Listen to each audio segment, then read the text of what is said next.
Greetings from the far side of the galaxy, I'm Fuuri, your host the most, here to tell you a story about titties. Because I uploaded a new kind of video and got a bunch of new subscribers, I'm obligated to say, hello new people. One of the main topics on my channel is HOUSAMO, and if you have no idea what that is, please click here. That being said, it's time to start the video, Top 10 Fun to Use Characters. Okay, I say top 10, but it's really just a collection of 10 because I haven't actually bothered to rank them. Let's get things started with number 10, Cait Sith. To be frank, Cait Sith is a unit that's not very good. Not only is his damage and HP lackluster, but his kit is one of the weirdest things I've ever seen. Take a look. You aren't reading that wrong, he changes weapon type every turn, but that's just a shot. Here's the chaser. That's right, this itty bitty little kitty has one of the largest pools of buffs and debuffs in the game. Combine that with his weapon change and Cait Sith basically rolls the roulette every turn. And you can barely predict what he'll do because his buffs and debuffs have low proc. It does mean he really wants to move so he can actually hit his enemies, but hey, it's fun. It's a garbage strategy though, just a frickin' awful strategy. If you want a more consistent unit that basically does the same thing, just go for Yoshito. Less fun, but you can control how he switches his weapons so he's just much easier to work with. Next up is number 9, Mephistopheles. Mephistopheles' gimmick is one of the more well-known ones in HOUSAMO. He has a completely unique buff and debuff to himself called Deal with the Devil and Price of the Contract. They don't do anything on their own, but when you have them both together, you get something really good. When someone has Deal with the Devil and Price of the Contract, their attack is 6 times stronger, their defense goes up by 30%, and they gain 20 CP for 2 turns. But when they only have Price of the Contract, they take 10,000 extra damage and lose all of their skills. What's worse is that Mephi applies Price of the Contract to 3 units in front of him, but Deal with the Devil to only 1. The entire playstyle is a ton of risky fun. Constantly moving Mephi so you can get Deal with the Devil while the Sword of Damocles hangs over your head with Price of the Contract. Is it good?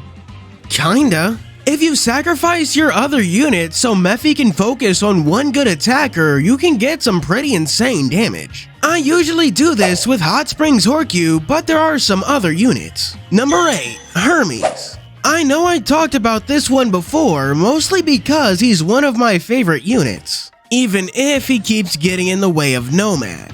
Hermes' entire gimmick centers around these 2 reversal skills. Things that hurt heal, and things that heal hurt. Easy to understand, right? He also has a skill that conveniently heals the enemy, so his HP reversal actually matters. But here's the thing, his HP reversal doesn't have 100% proc. There is literally a 20% chance he just heals the enemy for 10,000 HP. It makes his battles so swingy but so much fun. He can even be useful on those high difficulty quests when his skill works. I know he can utterly demolish that one Shenong boss fight. You know that poison that drains half your HP a turn? Well, now it heals your team and Shenong starts hurting himself. It's great. Number 7, Christmas Oze. This is another one of my favorite units. His kit is mediocre, but hoo boy, I love how thematically fitting his kit is. In the Christmas event, despite being a spy, Oze actually works as a bodyguard, so his main debuff is fear.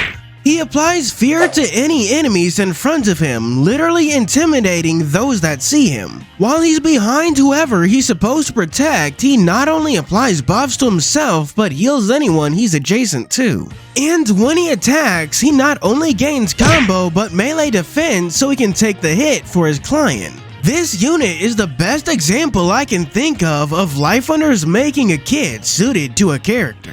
I also like how it can switch the art for Oze's units. You can use his young or old form just for the hell of it. Number 6, the Mugans. Fun fact, since these guys have an infinity symbol in their names and Mugen means infinity in Japanese, that's why we call these the Mugans. Japanese lessons aside, I'm putting them together because they have a very similar gimmick. Mugen Tanka can only move left or right, and Mugen Roa can only move up or down. It's such a fun restriction, especially when you have both on the same team. Really makes you think about where you put your units. Better yet, both of them manage to be pretty viable as units, so you know, that's nice too. Mugen Tanka is the better of the two. He takes reduced damage from all ranged weapon types. That means reduced damage from gun, bow, and magic, however he takes reduced damage from blow, slash, and long slash. Mugen Roa is the same but the opposite, so he takes extra damage from gun, bow, and magic and reduced from blow, slash, and long slash. However, it's far easier to use Mugen Tanka's blowback against melee units than it is to get Mugen Roa's attract to work. Lord knows I've yet to figure it out. That's where I'll be ending today's top 10. I'm a little busy working on that new Beastars video. Like and subscribe to know when it's out. Now it's time for our Patreon shoutouts. For our 3 stars, we have special thanks to 87 Werehog, Deku, Zora Chao, Choron, Girion Lefay, Dragon King Yara, and Kayun. For 4 stars, we have Miki Moon and Unknown RC, the flower having bones of madness. For our Super D2per special 5-star shoutouts, we have first, Vanilla Flower, the vibrant display of 1,000 cherry blossoms. Then, Poor Mage, the god-killing spear. Next, Sky King 64 in the censure of white haze. Finally, Mahagasaur, the heavenly chain cleaving the moon. Thank you for watching, and as always, this is Fuuri signing out.